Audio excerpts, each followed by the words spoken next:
Neymar está com medo de não ir à Copa do Mundo, Kylian Mbappé pede bônus na seleção da França e revelados os deveres de Ryan no Bournemouth. Essas e muitas outras notícias eu vou mostrar para você na edição dessa terça-feira do Boletim Viner.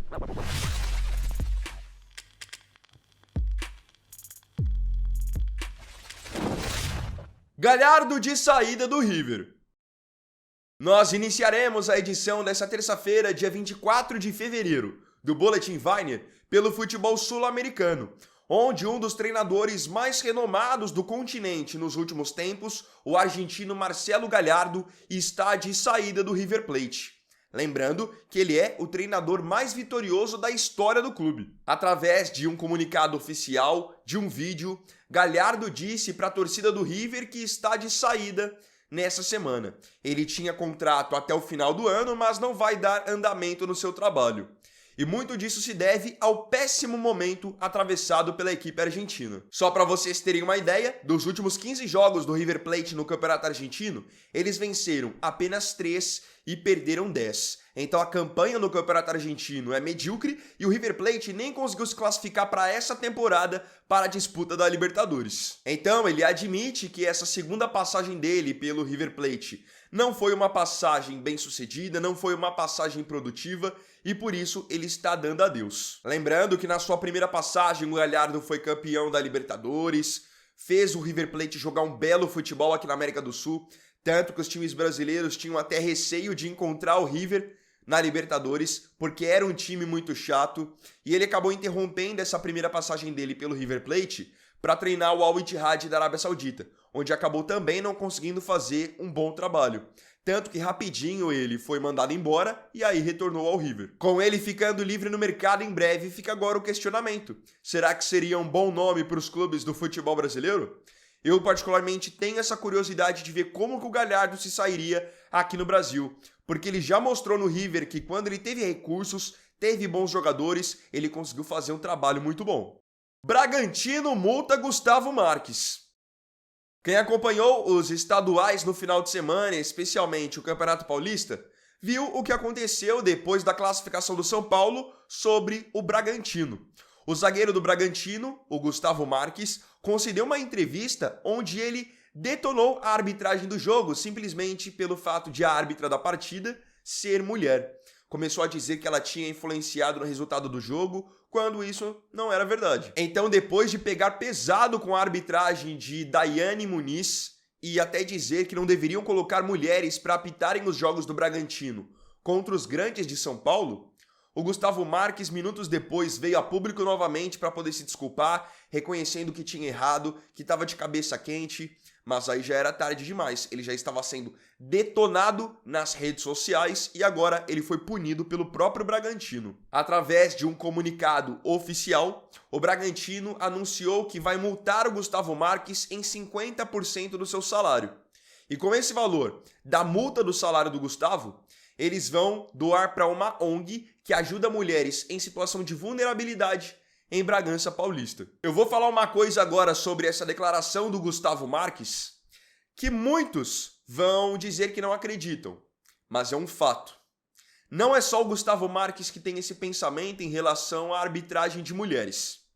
Não é só ele. É que ele falou, mas muitos pensam mesmo e não falam. É que no caso, ele atacou a arbitragem da Daiane Muniz pelo fato de ela ser mulher.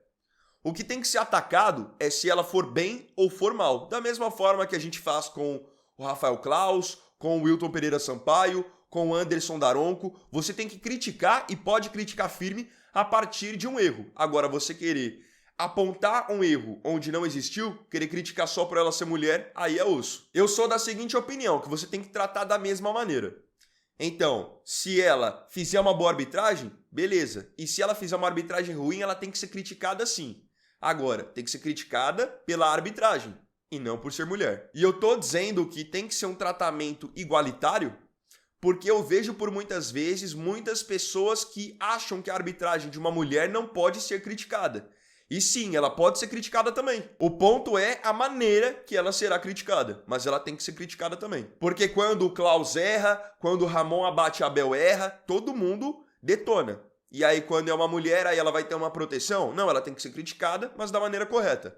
Nova regra de atendimento médico? Foi publicado pela BBC que a FIFA, preocupada com a cera que tem acontecido no futebol, está querendo propor uma nova regra para os atendimentos médicos. Atualmente, como funciona a situação do atendimento médico? Se o jogador cai e solicita o atendimento, ele fica lá no campo, aí aparece uma maca para retirá-lo, ele sai de campo e em seguida ele já pode retornar a partir da autorização do árbitro. Então, com esse artifício, muitos jogadores, quando querem fazer cera, segurar placares, eles vão, simulam alguma coisa e solicitam um atendimento para que eles possam esfriar o jogo. Só que nessa nova regra que a FIFA está querendo propor, o que aconteceria? Qualquer jogador que solicitasse atendimento, que fosse necessário entrar maca, entrar ambulância, esse jogador ia ter que ficar 1 minuto fora do campo. Então, se ele ficasse fora querendo fazer cera, ele ia acabar prejudicando o seu time, que ia ficar por 1 minuto com um jogador a menos. Ao mesmo tempo que, pensando nessa regra, eles iriam conseguir dar uma diminuída na questão da cera, eles poderiam acabar beneficiando também possíveis infratores. Porque vamos imaginar um cenário em que um time está pressionando o outro, o jogo está para acabar. O jogador do time A, se ele pegar e der uma entrada forte no jogador do time B, e o jogador do time B precisar de atendimento, o jogador do time A vai ser beneficiado, porque ele vai ter dado uma entrada dura, que vai fazer com que o adversário dele precise do atendimento. Então ele vai ter a vantagem de ter, por 1 minuto, um jogador a mais. E isso, para um fim de jogo, para um escanteio, pode mudar muita coisa. Benfica reclama sobre Valverde. Nessa quarta-feira, Real Madrid e Benfica se enfrentam pela partida dos playoffs da Liga dos Campeões. E mesmo com poucas horas para o jogo da volta, o jogo da ida segue repercutindo. E agora não é mais sobre o caso Prestiani, que foi suspenso até para esse próximo jogo. A situação é que agora o Benfica é quem tem uma reclamação a fazer para a UEFA em relação ao Real Madrid. Na partida de ida, existe um ângulo da transmissão que mostra que o meio-campista do Real Madrid, o uruguaio Federico Valverde, agrediu o jogador do Benfica, Samuel Dahl, ao agredir mesmo, dar um soco nele enquanto eles estão numa disputa de bola. Esse lance não foi visto pelo árbitro durante o jogo, parece que não foi revisado pelo VAR, então o Benfica entrou com uma notificação na UEFA para pedir para que o Valverde sofresse algum tipo de punição. E mesmo com as imagens muito claras, a UEFA tomou a decisão de que o Valverde não será punido e estará à disposição do Arbeloa para o jogo dessa quarta-feira. Todo mundo acompanhou a pressão que existiu para o caso Prestiani, uma pressão justa pelo que aconteceu, tanto que o Prestiani já está suspenso para esse jogo da quarta-feira. Só que a reclamação do Benfica é uma reclamação que ela tem procedência. Claramente, pelas imagens, você consegue ver que o Valverde agrediu o Samuel Dahl. E já para deixar claro, eu não quero colocar na mesma prateleira o que o Prestiani fez com o que o Valverde fez. Só que o que o Valverde fez também não é permitido e deveria ter sido revisado pelo VAR. As imagens são muito claras e, na minha opinião, sim, o Benfica tem razão na sua reclamação e o Valverde também deveria ser suspenso para o jogo da quarta-feira. Giro pelo mercado. Vamos às últimas atualizações do mercado da bola, começando pelo futebol brasileiro. O Santos está negociando nesse momento a saída do zagueiro Alexis Duarte. De acordo com os jornalistas César Luiz Melo e Lucas Mussetti, Alexis Duarte está sendo emprestado pelo Santos ao Libertad do Paraguai pelo período de 1 ano, com opção de compra ao final do período. Lembrando que em 2025, Alexis Duarte foi comprado pelo Santos por incríveis 22 milhões de reais. Contratação que não vingou e também nunca esteve perto de justificar o valor. No Rio de Janeiro, quem está querendo se reforçar é o Botafogo, que, segundo informação do GE, está negociando a contratação do lateral esquerdo Paulinho, que joga no Midland da Dinamarca. Ele está em fim de contrato por lá e o Botafogo está negociando com a equipe dinamarquesa a possibilidade de uma liberação imediata do Paulinho. No futebol internacional, o futuro do atacante francês Antoine Griezmann pode ser nos Estados Unidos. De acordo com o jornalista Mário Cortegana, Griezmann está em negociações avançadas para trocar o Atlético de Madrid pelo Orlando City ao final da temporada. Deveres de Ryan no Bournemouth.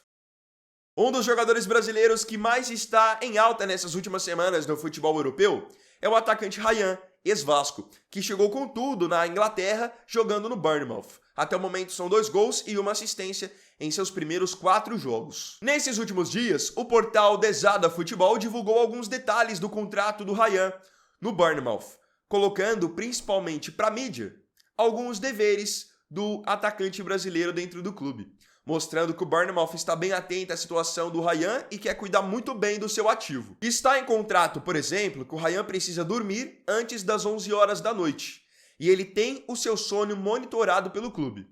É uma tecnologia que já tem sido implementada em vários clubes. Aqui no Brasil, eu sei que o Palmeiras utiliza essa tecnologia. Então, depois, a análise de desempenho, eles conseguem ver por quantas horas o jogador dormiu, se o sono dele foi um bom sono ou se não foi um bom sono, porque isso depois tem grande interferência no treinamento. Então, o Bournemouth faz esse monitoramento. Está em contrato que se o Ryan for pra farra, quiser ir pra noitada, independente do seu desempenho, se ele estiver jogando bem, independente da sua importância pro time, ele vai automaticamente pro banco. É uma forma que o Bournemouth encontrou de disciplinar os seus jogadores. Está em contrato também que o Ryan não pode jantar fora sem a autorização do clube.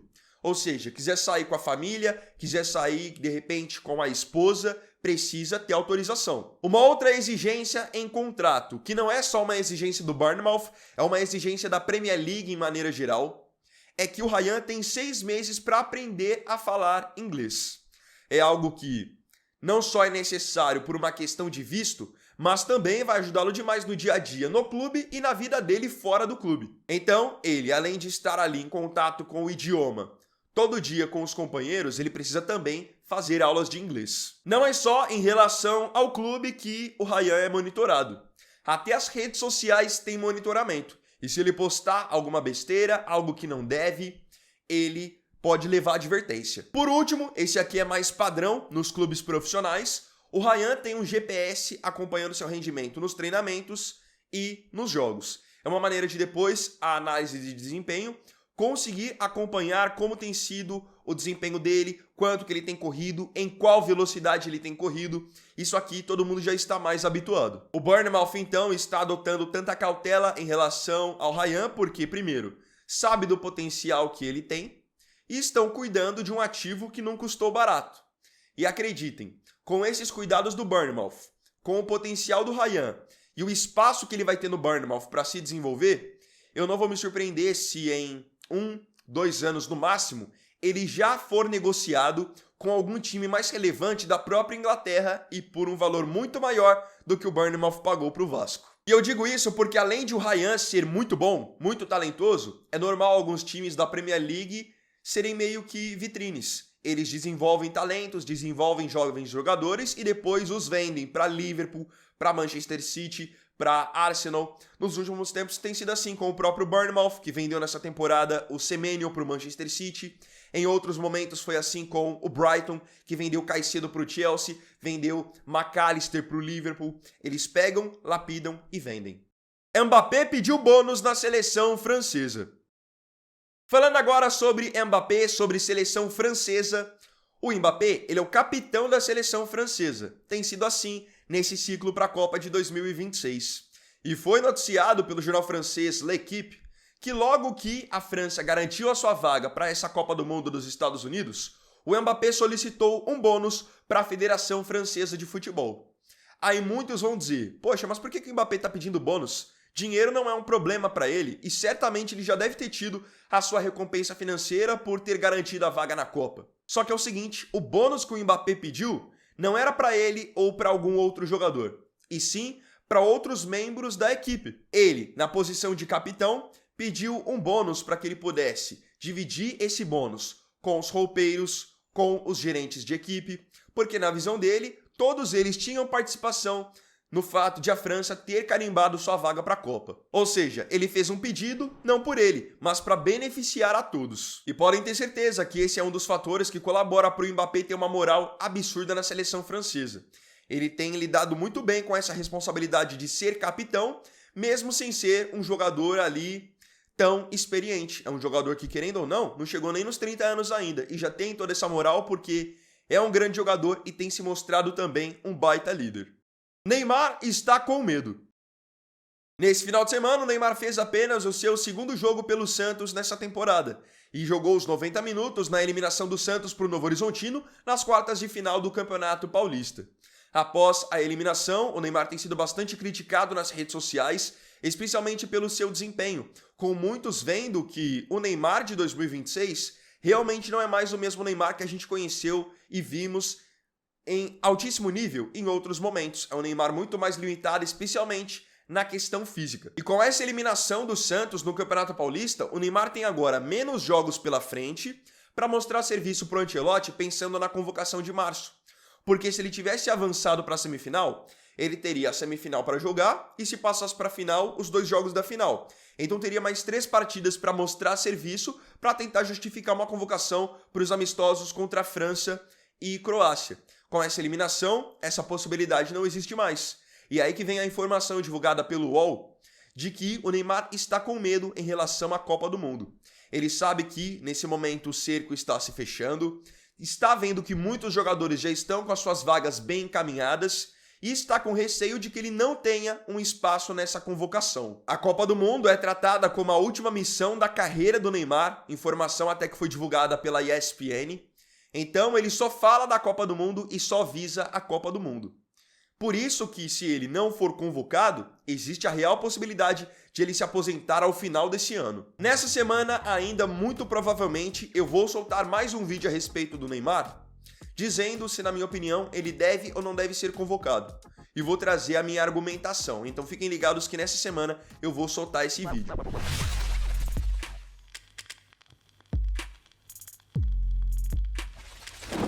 Então, bom, galera, esse vídeo aqui foi o primeiro dessa terça-feira. Eu agradeço profundamente a você pela companhia em mais um vídeo. Se tiver gostado, deixe o seu like, se inscreva e compartilhe também. Então é isso, galera. Tamo junto, até mais tarde e até o próximo vídeo. Fiquem todos com Deus e logo mais estamos de volta, que a máquina não pode parar. Nessa terça-feira tem bastante conteúdo. Então é isso, tamo junto, fiquem com Deus. Vini Wagner aqui, valeu, falou e fui!